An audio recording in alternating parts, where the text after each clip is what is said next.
बिस्मिल्लाहिर्रहमानिर्रहीम। अस्सलाम वालेकुम नाज़रीन, आप यूट्यूब चैनल देख रहे हैं। मैं इमरान खान हूं। खैबर पख्तूनख्वा के वज़ीर आला सुहेल अफरीदी ने धरना दिया था अडियाला जेल के बाहर। रात के आखिरी पहर उन्होंने अपना ये धरना खत्म कर दिया। खैबर पख्तूनख्वा के वज़ीर आला के साथ सलमान अकरम राजा थे, दीगर बहुत सारे अरकान असम्बली थे। जो लोग नहीं पहुंचे थे वो भी आ गए थे। मैंने पिछले वीलॉग में बताया आपको, शहरियार अफरीदी का, जुनैद अकबर साहब का, तो ये लोग भी पहुंच गए थे क्योंकि गंडापुर नहीं आए और गंडापुर का कोई भाई भी नहीं आया। तो शानदाना गुलजार साहबा भी वहां पे आई थी और दीगर बहुत सारे जो पाकिस्तान तहरीक इंसाफ के MNA MPA वो वहां पे अडियाला जेल के बाहर देखे गए और इन्होंने यहां पे आकर एहतजाज किया, धरना दिया। इमरान खान साहब से मुलाकात करने की कोशिश की लेकिन इंतजामिया टस से बस नहीं हुई और कोई मुलाकात नहीं करवाई गई। रात को लगभग 2:45 बजे ये धरना कॉल ऑफ कर दिया गया और खैबर पख्तूनख्वा के तमाम MPAs और जो MNAs उनके साथ मौजूद थे वो सारे गाड़ियों में बैठ के वहां से रवाना हो गए। लेकिन जाने से पहले उन्होंने कुछ बयानात दिए। एक बयान जो है वो शाहिद खटक का था, जिन्होंने कहा कि हम कल इनके ऊपर एक बाउंसर मारेंगे और जल्द आपको बहुत सारी चीजें और बहुत सारी इंफॉर्मेशन मिलेगी। इसके बाद सलमान अकरम राजा साहब ने भी अनाउंसमेंट किया, बाकी लोगों ने भी अनाउंसमेंट किया। ये लोग चाह रहे थे कि इमरान खान साहब से मुलाकात हो जाए, चाहे इमरान खान साहब के डॉक्टर्स की मुलाकात हो जाए, चाहे कोई सियासी बात हो या ना हो, लेकिन इमरान खान साहब से मुलाकात होनी चाहिए। तशवीश बढ़ती जा रही। देखिए, जो काबिल एतबार सोर्सेज है ना, उनसे कोई भी मालूमात इमरान खान साहब के हवाले से अभी तक बाहर नहीं आई। यह जरूर पता चला कि इमरान खान साहब अस्पताल पहुंचे और उन्हें पिम्स अस्पताल लाया गया इस्लामाबाद में और उनका एक इलाज भी किया गया, एक ट्रीटमेंट था उनका, वो उनको दिया गया।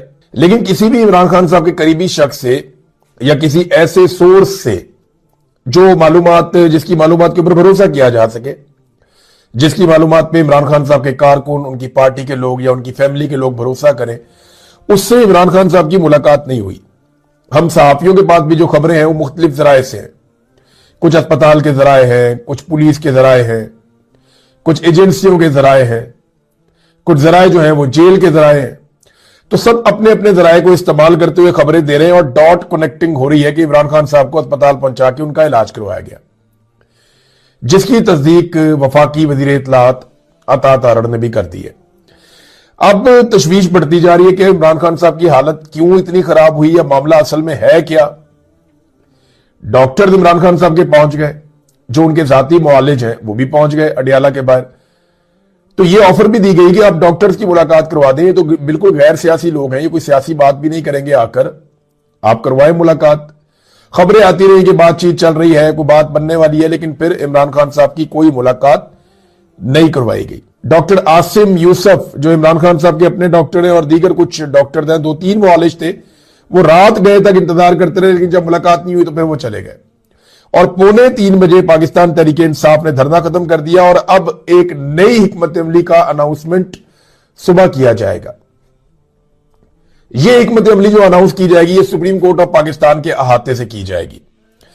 इत्तला यह है कि पाकिस्तान तहरीक इंसाफ ने अनाउंस किया है जाते जाते कि तमाम MNAs, MPAs, सेनेटर्स और टिकट होल्डर्स, ये सारे लोग और जो ओहदेदार हैं वो सारे लोग पहुंचे सुप्रीम कोर्ट ऑफ पाकिस्तान और अगला धरना सुप्रीम कोर्ट ऑफ पाकिस्तान में दिया जाएगा। अब सुबह 10 बजे मुझे ऐसा लगता है कि सुप्रीम कोर्ट ऑफ पाकिस्तान के बाहर एक पूरा कर्फ्यू का माहौल बना दिया जाएगा। जो रेड जोन है उसे सील कर दिया जाएगा और कोशिश की जाएगी कि पाकिस्तान तहरीक इंसाफ के लोग धरना ना दे सकें। लेकिन देखिए, जो अरकान असेंबली हैं, जो सेनेटर हैं, उनका अपना एक इस्तेहकाक होता है। उनके साथ आप जोर जबरदस्ती अगर रेड जोन में करेंगे तो ये खबर इंटरनेशनल मीडिया पे जाएगी और हर तरफ ये रोला पड़ जाएगा। इतना आसान नहीं होता कि एस्टेब्लिशमेंट का जो दिल करे वो करती चली जाए। आप बहुत जुल्म कर रहे हैं, बहुत जबर कर रहे हैं, बहुत सारी चीजें आपने की है, लेकिन आप हर वक्त सारा कुछ नहीं कर सकते। तो पाकिस्तान तहरीक इंसाफ के जो अरकान असेंबली है, जिन्होंने इमरान खान साहब के नाम के ऊपर वोट लिया है, जो जाकर सीटों पर बैठ गए हैं, अब उनका इम्तिहान शुरू हो गया। अवाम ने तो बार बार इम्तिहान में पास होकर दिखाया, लेकिन असल इम्तिहान जो है वो अब अरकान असेंबली का है, सेनेटर्स का है, कौमी असेंबली के अरकान का है, सूबाई असेंबली के अरकान का है, वुज़रा का है, जो माजी में वजारतें लेते रहे उनका इम्तिहान है।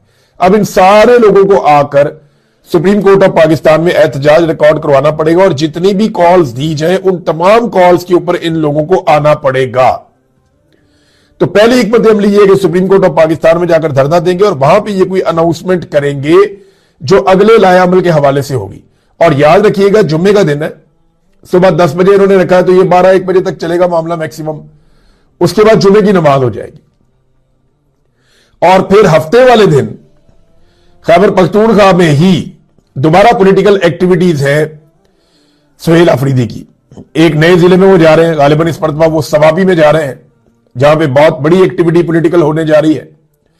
और उसके बाद एतवार के दिन उन्होंने एक बड़ा जरगा बुलाया है जिस जरगे में वादी तीरा के हवाले से अहम इंकशाफात होंगे, अहम फैसले होंगे और पता चलेगा कि वादी तीरा के लोगों को जो बेदखल किया गया उनके इलाके से, उन्हें जो जबरी तौर पे उनके इलाकों से इनखला पर मजबूर किया गया, इसके पीछे क्या कहानी है। और फिर अगर ये ऑपरेशन वाली सारी ये चीजें झूठ है तो फिर सुहेल अफरीदी साहब अपनी कौम को लेकर साथ अपने खुद वादी तीरा में वापस आबादकारी के लिए रवाना होंगे। ये अगला हफ्ता आपका इन चीजों में गुजर जाएगा। लेकिन इमरान खान साहब के हवाले से बड़ी शदीद तशवीश है। कुछ लोग कह रहे हैं कि जो इमरान खान साहब को लाया गया ना पिम्स अस्पताल में, तो इसमें 2-4 चीजें बड़ी इंपॉर्टेंट हुई। नंबर 1 ये कि कड़ी निगरानी के अंदर लाया गया। बाहर जो लोग मौजूद रहते हैं नॉर्मली छोटे मोटे दुकानदार, तो वहां पता चला कि बहुत सारी गाड़ियां 15-20 गाड़ियां अचानक आ गई थी, हर तरफ सिक्योरिटी फैल गई थी जब इमरान खान साहब को लाया गया। और फिर इमरान खान साहब को, अच्छा जो लोग यहां फैले हुए थे उनको भी आइडिया नहीं था कि अंदर कौन आया। और इमरान खान साहब को साबिर शाकिर साहब ने खबर दी है कि फौजी हुकाम लेकर आए थे।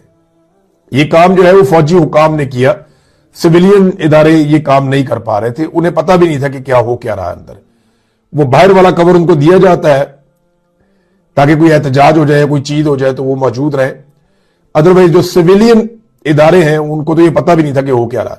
तो फौजी हुकाम के हवाले से दावा किया साबिर शाकिर साहब ने कि वो लोग लेकर आए। फिर जब ये अस्पताल के अंदर लेकर गए तो जितने सीसीटीवी फुटेजेस थी वो सारी की सारी बंद कर दी गई। कोई भी कैमरा काम नहीं कर रहा था कि किसी जगह से भी इमरान खान साहब की कोई झलक, कोई चीज बाहर ना आ जाए। ये आसिम मुनीर साहब की एक बड़ी जिद है कि मैं इमरान खान साहब की शक्ल किसी को नहीं देखने दूंगा। जब अदालत के अंदर से इमरान खान साहब की फोटो आ गई थी ना, तो आसिम मुनीर साहब ने बड़ी खौफनाक किस्म की इंक्वायरी करवाई थी कि ये कैसे हो सकता है, इसको रोको, इसको बंद करो। जब इमरान खान की 1-2 मरतबा ऑडियो बाहर आ गई थी तब भी बड़ा रोला पड़ गया था। तो मामला यह है कि इमरान खान साहब की शक्ल में किसी को नहीं देखने दूंगा, ये तो फील्ड मार्शल साहब का इरादा है और उनका फैसला है।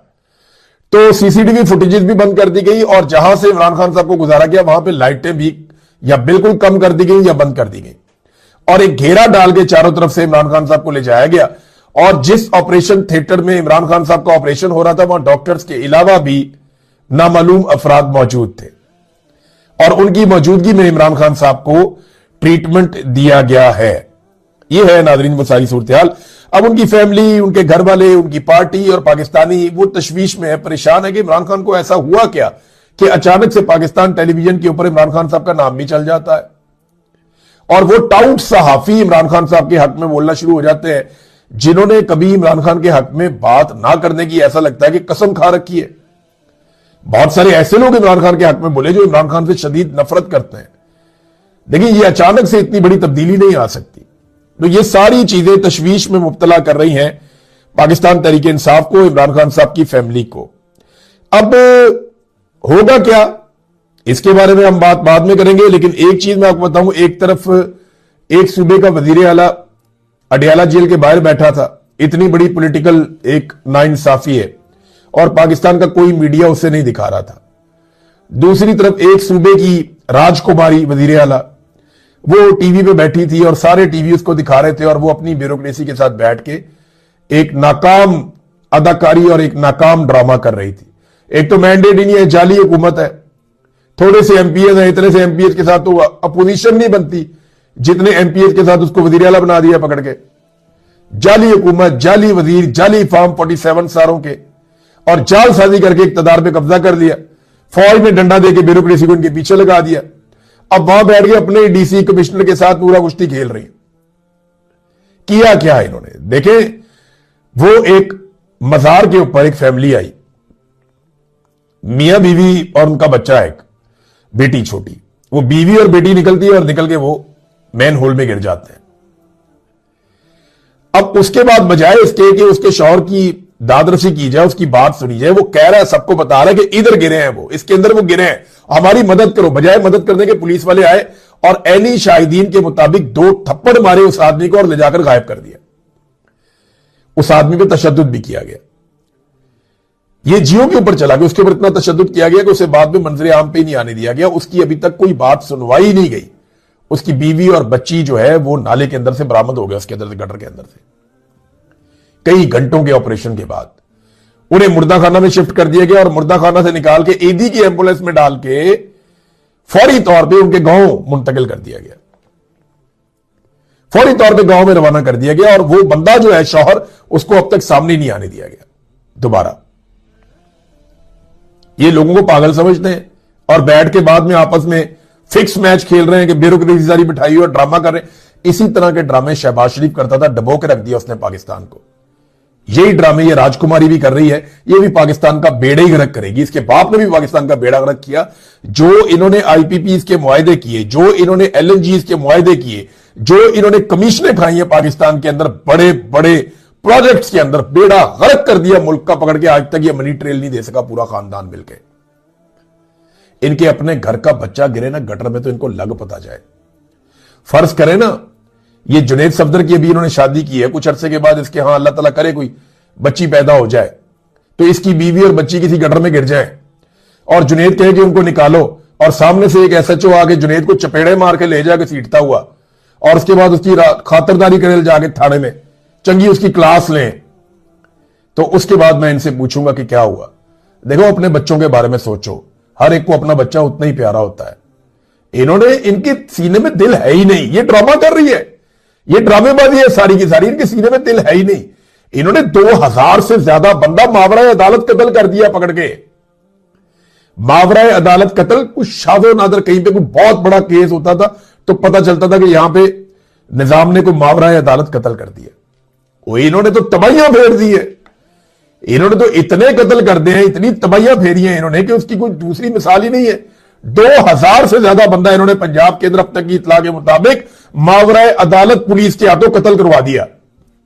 एक वाकई में एक ही फैमिली के 5 लड़के मार दिए इन्होंने, कि सारे इतने बड़े क्रिमिनल थे कि सबको अलग अलग शहरों में ले जाके शादी से उठाया, जाके अलग अलग शहरों में खड़ा करके सबको गोलियां मार दी और उनका रिकॉर्ड भी पीछे कोई नहीं मिल रहा। तो इनके सीने में दिल विल कोई नहीं है। ये कहानियां सुनाते हैं, लोगों को बेवकूफ बनाते हैं। अलीमा खानम ने एक बयान दिया अपने भाई के हवाले से, इमरान खान साहब के हवाले से। उन्होंने कहा कि इमरान खान अल्लाह की हिफाजत में, वो लाखों लोगों की दुआओं से महफूज हैं जो हर रोज उनके लिए दुआ करते हैं। इंशाअल्लाह वो खैरियत से रहेंगे। हुकूमत और इनके एजेंटों की इन इनहराफी तदाबीर से मुतवज्जो ना हो। हमें इमरान खान के अहकामात पर अमल दरामद करने पर मरकूज रहना चाहिए। जो इमरान खान ने कहा हमें वो करना चाहिए। हमारा खानदान इमरान खान से सिर्फ मुलाकात नहीं चाहता, बल्कि हम उनकी गैर कानूनी कैद और तन्हाई से फौरी रिहाई का मुतालबा करते हैं। जब इस्लामाबाद हाई कोर्ट के चीफ जस्टिस दानिस्ता तौर पर इमरान खान को इंसाफ तक रसाई और नतीजतन आजादी से रोक रहे हैं, तो हमारे पास कोई चारा नहीं सिवाय इसके कि हम अपने आईनी हक के इज्तिमा के तहत इज्तिमाई एहतजाज करें और मुसलसल दबाव डालें ताकि उनकी रिहाई यकीनी बने। 8 फरवरी 2024 को पाकिस्तानियों ने वोट की ताकत से जुल्म और फस्तायत को शिकस्त दी। यह पाकिस्तान की खामोश इनकलाब था जो तशद्दुद से नहीं बल्कि वोट, इत्तेहाद और अज़म की ताकत से हासिल हुआ। फिर उन्होंने 8 फरवरी के हवाले से कहा कि उस पर सबको आवाज उठानी है, सबको एहतजाज करना है। बल्कि एक और पाकिस्तान तहरीक इंसाफ और जो अपोजिशन की जमातें हैं, तहरीक तहफ़्फ़ुज़ आईन पाकिस्तान, उन्होंने एक और अनाउंस किया कि सारा दिन आपने हड़ताल करनी है, पहिया जाम हड़ताल करनी है, हर चीज को आपने बंद रखना है पूरे पाकिस्तान में। और उसके बाद शाम के वक्त निकलकर जहां जहां मुमकिन हो, जिधर जिधर हो सके पूरे पाकिस्तान के अंदर मशाल बरदार रैलियां निकालनी है। मशाल बरदार रैलियां, वो जो आग जला के हाथ में पकड़ के रैली निकालते हैं ना, तो वो रैलियां निकालनी है। अगर इसके मुनाजिर पूरे पाकिस्तान से है तो ये बड़ा जबरदस्त और शानदार मुजाहरा हो जाएगा पाकिस्तान तहरीक इंसाफ की जाने से। बल्कि ये रैलियां तो पूरी दुनिया में निकाली जा सकती हैं और पूरी दुनिया से इनके मनाजिर आ सकते हैं। तो नाजरीन, ये अलीमा खानम ने स्टेटमेंट दिया। इमरान खान साहब के बेटे ने भी स्टेटमेंट दिया है कासिम खान का स्टेटमेंट है, मेरे वालिद इमरान खान अब तक 900 दिन से ज्यादा एक डेथ सेल में कैद है, जहां ना उन्हें खानदान से मिलने दिया जा रहा है और ना ही अपने जाती डॉक्टरों तक रसाई हासिल है। इन्हें आंख की एक खतरनाक बीमारी की तशखीस हुई है, जो अगर बर वक्त और मुनासिब अस्पताल में फौरी इलाज ना किया गया तो मुस्तकिल बीनाई के नुकसान का सबब बन सकती है। दुनिया को यह देखना चाहिए कि आज के पाकिस्तान में जमहूरियत खोखली हो चुकी है और बुनियादी इंसानी हकूक को कुचला जा रहा है। सब आवाज उठाए इससे पहले कि देर हो जाए। इस तरह की चीजें कासिम खान ने भी लिखी हैं, इमरान खान साहब के साहबजादे ने। अब रोला पड़ा हुआ है हर तरफ, इंटरनेशनल मीडिया में ये खबरें छप रही हैं। टेलीग्राफ को पढ़ा मैंने और बहुत सारे अखबार में पढ़ा, बैनुल अक़वामी मीडिया इसको छाप रहा है, रॉयटर, सब इधर उधर, कि जनाब इमरान खान साहब के साथ ज्यादती हो रही, उनकी आंख का ट्रीटमेंट किया गया, उनको निकाला गया, लेकिन फैमिली को आगाह नहीं किया गया। और ये कोई छोटी बात नहीं है, ये बहुत बड़ी बात है, बड़ी गैर इखलाकी और गैर कानूनी बात है कि आप एक कैदी के साथ ऐसा सलूक करें, और कैदी भी वो जो साबिक वजीर आज़म। और इमरान खान ने एक मरतबा नहीं, कई मरतबा एक बात कही और वो आप सबको याद रखनी पड़ेगी। इमरान खान साहब ने कहा था कि अगर मुझे कभी कुछ भी हुआ तो जिम्मेदार कौन होगा? आसिम मुनीर। इमरान खान साहब एक मरतबा नहीं, कई मरतबा बता चुके हैं कि अगर मुझे कुछ भी हुआ तो जिम्मेदार आसिम मुनीर होगा। अच्छा, आसिम मुनीर साहब ने भी एक स्टेटमेंट दिया। आसिम मुनीर साहब का जो स्टेटमेंट है वो ये है कि हर सतह पर फिक्री तब्दीली नागुज़ीर हो चुकी है। ये जुमला जरा गौर से सुनिएगा। हर सतह पर, यानी स्टूडेंट्स में से लेकर कारोबारी तबके तक, पाकिस्तान के किसानों से लेकर पाकिस्तान के मेहनत कशों तक, पाकिस्तान के डॉक्टर से लेकर इंजीनियर से लेकर फौज के अंदर, हर तबके के अंदर, पार्लियामेंट में पढ़े लिखे लोग, कम पढ़े लिखे लोग, सबके अंदर उन्होंने कहा, हर सतह के ऊपर उन्होंने कहा जी, हर सतह पर फिक्री तब्दीली, यानी सोच के अंदर एक बड़ी तब्दीली नागुज़ीर हो चुकी है। यानी बहुत जरूरी है अब यह तब्दीली लानी पड़ेगी पाकिस्तान में। तो कौन सी तब्दीली है जो इतनी बड़ी पाकिस्तान में आनी है? लेकिन एक्चुअल तब्दीली तो पाकिस्तान में आ गई है। पाकिस्तानियों की जो फिक्री सोच है या फिक्री तब्दीली पाकिस्तानियों में आनी थी, वो तो इमरान खान ले आया। पाकिस्तानी जिस धोखे में जिंदगी गुजार रहे थे, उस धोखे से पाकिस्तानी निकल आए। पाकिस्तानियों की आंखों का ऑपरेशन हो गया। गो के ऑपरेशन करने वाले की अपनी आंख में आजकल मसला है, लेकिन पाकिस्तानियों की आंख का ऑपरेशन हो गया।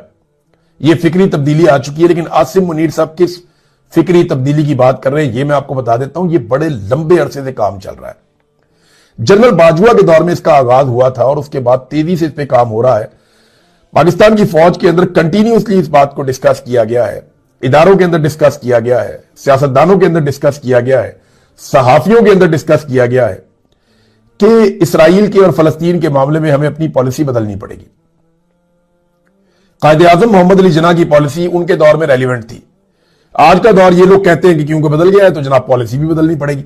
अब ये पॉलिसी बदलने का गेम है जो ये खेल रहे हैं, और ये है वो फिक्री तब्दीली कि आपके पासपोर्ट के ऊपर जो लिखा हुआ है कि ये पासपोर्ट इसराइल के अलावा पूरी दुनिया के लिए कारामद है, वो जुमला खत्म हो जाए। ये है वो फिक्री तब्दीली और इतनी बड़ी तब्दीली। लेकिन ना यहां पे मैंने एक और चीज गौर की है कि इदारे फंस गए। अभी वो ताहिर अशरफी साहब कह रहे थे कि फौज गजा नहीं जाएगी, उन्होंने दावा किया, बल्कि लोगों को ताने दे रहे थे जो पाकिस्तान से भाग गए, ये किया वो किया। ताहिर अशरफी साहब जितनी मार अपने खाई है ना, इसका 1% आपको पड़े ना तो आपकी ब्रेकें नहीं लगनी। मैं आपको सही बता रहा हूं, ताहिर अशरफी साहब जितनी मार हमने खाई है ना सहाफियों ने, या मैं अपनी बात करता हूं, मैं तो बहुत कमजोर आदमी हूं, लेकिन जितनी मार मेरे जैसे कमजोर आदमी ने जितनी मार खाई है ना, ताहिर अशरफी साहब इसका 5% आपके साथ सलूक हो जाए ना, आपकी सारी जिंदगी ब्रेकें ही नहीं लगनी, आपकी चांचा ही बंद नहीं होनी।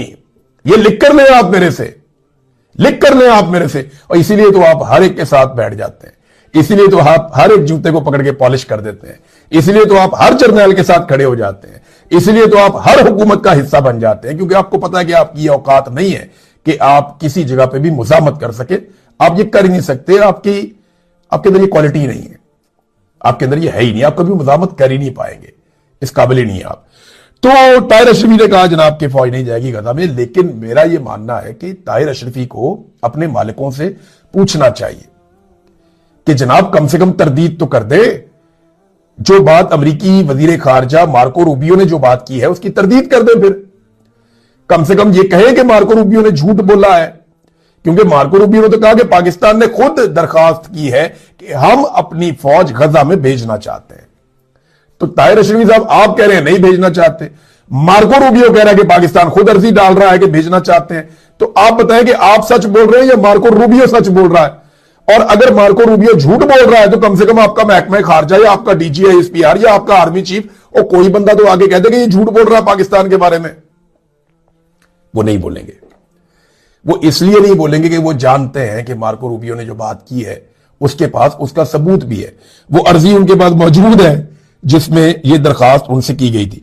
अब जिस किस्म का रद्देअमल अवाम की जानिब से आया या इदारों के अंदर मुख्तलिफ जगहों पर जो रद्देअमल आया बोर्ड ऑफ पीस के मामले पे, उसके बाद एक बड़ी अजीबोगरीब सिचुएशन पैदा हो गई है पाकिस्तान में कि गजा फौज कैसे भेजें। गजा फौज भेजना भी चाहते हैं, ये इनकी ख्वाहिश भी है। डोनाल्ड ट्रंप का हुक्म आ गया तो मुसीबत बन जाएगी, लेकिन भेज भी नहीं सकते, इतनी बुरी तरह फंस गए हैं।